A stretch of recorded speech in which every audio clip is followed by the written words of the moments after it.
जय हिंद, वंदे मातरम। बच्चों, आज जो चैप्टर चल रहा है अभी हमारा, वो हमारा चैप्टर चल रहा है पृष्ठीय रसायन। कौन सा चल रहा है? ये वाला देखो, पृष्ठीय रसायन। 8 नंबर की तैयारी कर रहे हैं। कितने नंबर की? 8। देख ही रहा होगा। इस चैप्टर में से 2 वस्तुनिष्ठ, एक 2 नंबर का और एक क्वेश्चन आ रहा है 4 नंबर का। इसलिए हमारे जितने भी क्वेश्चन है, ये देखिए 4 नंबर का क्वेश्चन है, इसलिए हमारे जितने भी क्वेश्चन है सब बड़े ही क्वेश्चन है। और जितने भी फार्मूले मैंने कहा है वो सभी आप याद कीजिए। कल पिछले वीडियो में 13.1 की थे, आज हम करेंगे 13.2। आइए करते हैं। चलो, आइए ये जो क्वेश्चन करने वाले हैं बहुत 3 से 4 बार आ गया है, इसलिए आप इसे बहुत इंपॉर्टेंट क्वेश्चन मानकर चलिए। प्रश्न वाली 13.2।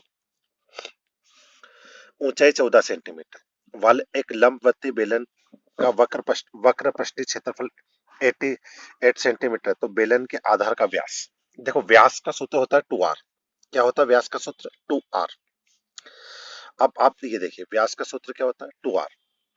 और हमारे पास यहाँ ऊंचाई दे रखी है, मतलब h का मान दे रखा है, ठीक है, और क्षेत्रफल दे रखा है। तो हम क्या करेंगे, आप गौर कीजिएगा। बेलन का वक्र पृष्ठीय क्षेत्रफल 88 सेंटीमीटर और ऊंचाई कितनी हो गई? h। माना कि बेलन के आधार की त्रिज्या r है।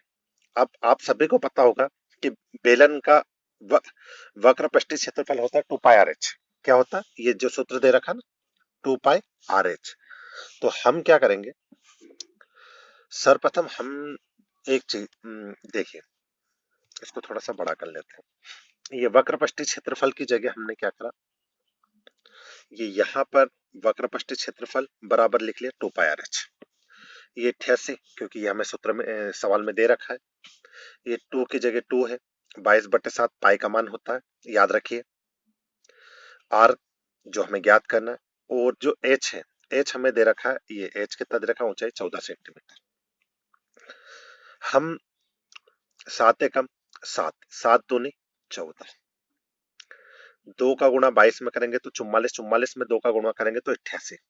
मतलब हमारे पास 88 बराबर 88 आ, 88 अपॉन में 88, मतलब तो कितना आ जाएगा अपने पास? आर का मान कितना बचेगा? क्योंकि देखो 88 अपॉन में 88 बराबर आर, तो ये कितना आ जाएगा? 1। आगे एक, ये कैसे आया ये मैंने अभी आपको बता दिया। अतः बेलन का आधार का व्यास होता है 2r, तो r की जगह हमने क्या रख दिया? 1। तो ये 2 सेंटीमीटर उत्तर आ जाएगा। आशा करता हूं समझ में आ गया होगा। सवाल बहुत सरल है।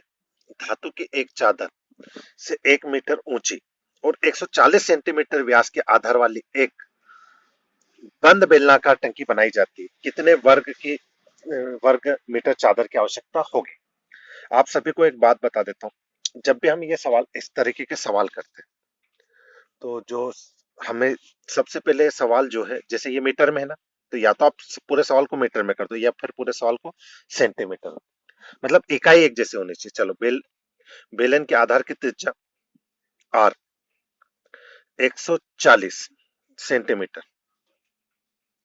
ठीक है। ये व्यास दे रखा था, तो मैंने अभी कहा कि व्यास का मान कितना होता है? व्यास का आधा होता। चलो, तो देखो वहां पर व्यास था, देखो ये व्यास 2r होता है। क्या होता है? व्यास बराबर 2r। तो त्रिज्या बटे क्या होगा? व्यास का आधा हो जाएगा त्रिज्या, ये 2 से भाग दे दिया, तो ये त्रिज्या कितने आ गए? 70 सेंटीमीटर। 70 सेंटीमीटर को हमने मीटर में चेंज करा, तो कितना आ गया? 0.7 सेंटीमीटर। ठीक है, 100 से भाग दे दिया। अब क्या है? ऊंचाई 1 मीटर, ये दे ही रखी।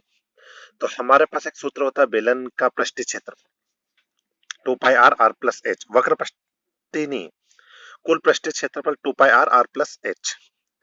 तो 2 अपनी जगह पर, पाई का मान 22/7 इंटू आर का मान 0.7 और आर प्लस एच, इन दोनों को जोड़ेंगे तो 1.7 आ जाएगा।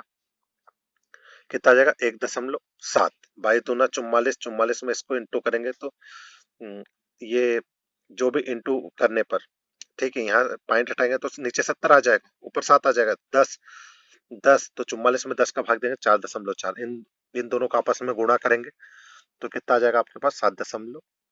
7.48 मीटर स्क्वायर। अतः कुल चादर की आवश्यकता होगी 7.48 वर्ग मीटर। ठीक है, आशा करता हूँ ये भी समझ में आ गया होगा। नहीं आया तो आप मुझे कमेंट्स में बता दीजिएगा, ये स्कूल में पूछ लीजिए। बहुत ही जबरदस्त सवाल लिया गया। ठीक है, आप देख ही रहे होंगे सवाल। एक धातु के पाइप 77 सेंटीमीटर लंबा है, इसका एक अतः अंत पृष्ठ काट का व्यास 4 सेंटीमीटर और बाहरी व्यास 4.4 सेंटीमीटर। मतलब ये अंदर का जो व्यास है, एक ये व्यास है और एक एक अंदर का हो गया, एक बाहर का। तो हम चाहेंगे तो एक का नाम R1 दे सकते हैं, एक का मान R2 दे सकते हैं। ठीक है, क्या दे सकते हैं? R2। इस प्रकार आंतरिक वक्रपृष्ठ का क्षेत्रफल ज्ञात करना, बाहरी वक्रपृष्ठ का क्षेत्रफल ज्ञात करना और कुल पृष्ठीय क्षेत्रफल। तो मान ले कि पाइप का आंतरिक आंतरिक त्रिज्या R बराबर 4/2, तो 2 सेंटीमीटर। क्योंकि देखो ये व्यास दे रखा, व्यास का था मैंने अभी ऊपर भी बताया था। ये जो पूरा भाग रहता ना यहां से यहां तक, इसे व्यास कहते हैं। इसका मान होता है 2R। किसी वृत्त की सबसे बड़ी भुजा भी व्यास ही कहलाती है ना। तो ये आंतरिक का हो जाएगा 2 सेंटीमीटर, देख ही रहा होगा आपको सभी को, 2 सेंटीमीटर है ना। और अपना जो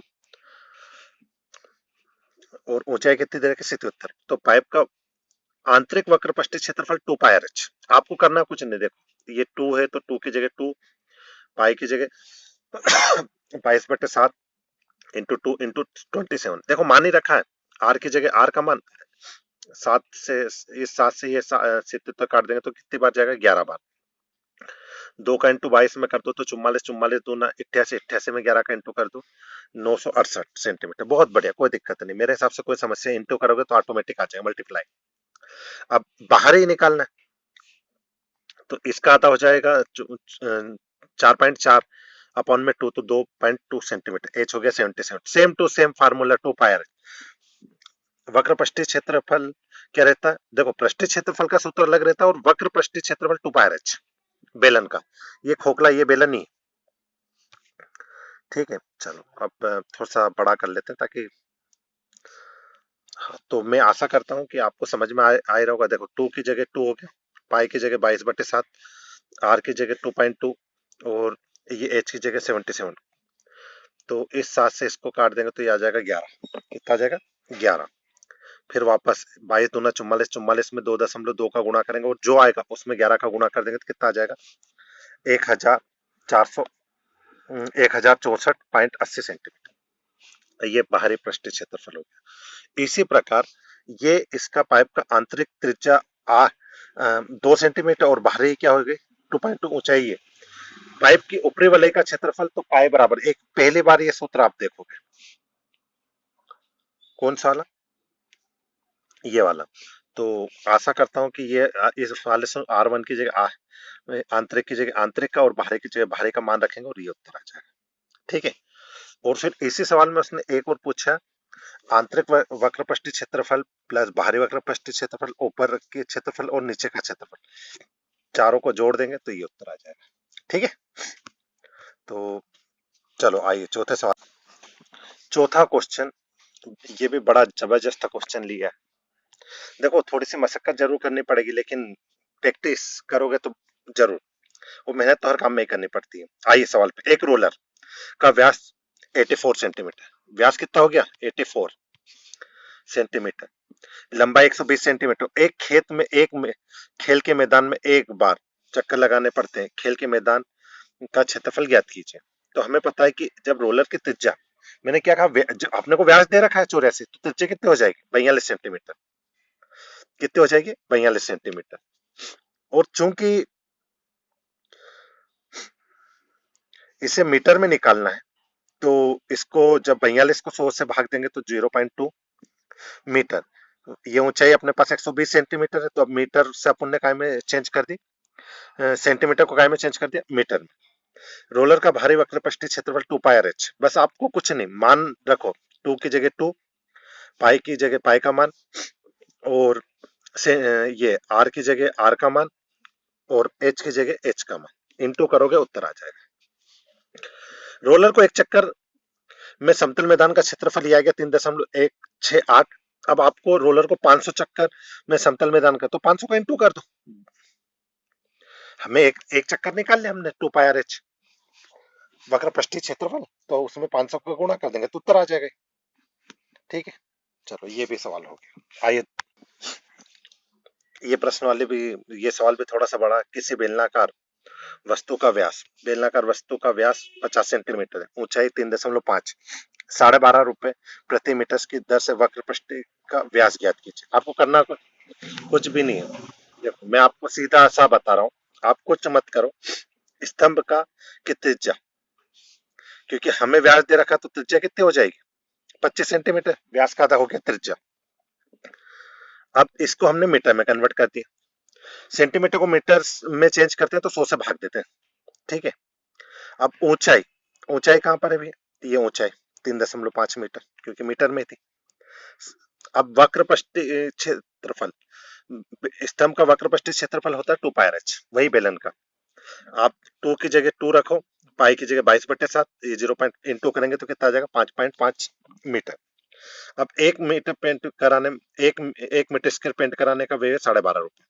तो 5.5 मीटर स्क्वायर व्यय कराने का तो इंटू कर दो, मल्टीप्लाई कर दो 12.5, तो ये आपको उत्तर आ जाएगा। चलो आइए छठे क्वेश्चन पर आते हैं। छठा क्वेश्चन भी सरल है। देखो प्रश्न वाली जरूर बड़ी है, लेकिन क्या करें, नंबर भी तो बड़े हैं। एक लंबवतीय बेलन का वक्रपष्टीय क्षेत्रफल 4.4 मीटर स्क्वायर है। यदि बेलन के आधार की त्रिज्या 0.60 मीटर हो तो उसकी ऊंचाई ज्ञात की। अब इस बार अपने को एज ज्ञात करना है। क्या ज्ञात करना, क्योंकि इस बार अपने को क्षेत्रफल दे रखा है, वो त्रिज्या दे रखी है, हमें क्या ज्ञात करना, एच। तो हमें पता है कि फार्मूला क्या होता है, 2πr/h बराबर, और पृष्ठीय क्षेत्रफल कितना, 4.4 बराबर 2 गुणित पाई का मान 22/7, ये आर का मान हो गया, ये एच का मान। अ, नीचे की संख्या ऊपर ले जाओ और ऊपर की संख्या नीचे ले जाओ तो ये कुल मिला के एच का मान आ जाएगा। काट, देखो 7 एकम 7, तो यहाँ आ जाएगा 0.1, बाई दून न 44, 0.1 में इंटू करेंगे तो 4.4, अपॉन में कर देंगे तो 1 आ जाएगा। ठीक है, ये 7वां सवाल है। 7वां सवाल आप इसका स्क्रीनशॉट ले लीजिएगा। ठीक है, इसी प्रकार ये 8वां सवाल है। 8वें सवाल का भी स्क्रीनशॉट ले लीजिएगा, क्योंकि वीडियो ज्यादा बड़ा है। ठीक है, और ये 9वां सवाल, इसका भी आप स्क्रीनशॉट ले लीजिएगा। ठीक है, और ये अपना 10वां सवाल। क्यों, क्योंकि प्रश्न वाली बड़ी है। आप स्क्रीनशॉट लेकर इसको उतार लीजिएगा, नहीं समझ में आए तो फिर मुझे बताइएगा, फिर अपन क्लास में करेंगे। ठीक है, ये 11वें सवाल का स्क्रीनशॉट है ना। आप लेकर कॉपी में उतारिएगा, नहीं समझ में आए, क्योंकि कुछ सवाल तो आपको भी करना है। जय हिंद, जय भारत।